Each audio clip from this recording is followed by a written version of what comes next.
கத்தோலிக்க மதத்துல யாராவது ஒருத்த பாவம் செஞ்சான்னா மத குருவ தெய்வமானாச்சுதான் அந்த பாவத்தை அவர்கிட்ட சொல்றான்.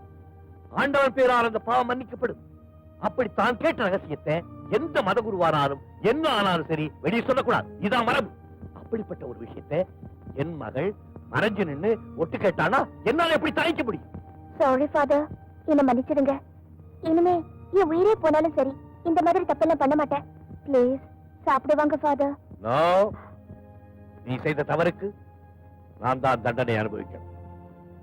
இன்னைக்கு பூரா நான் சாப்பிட போறது. ஃபாதர், நான் சொன்னதுதான்.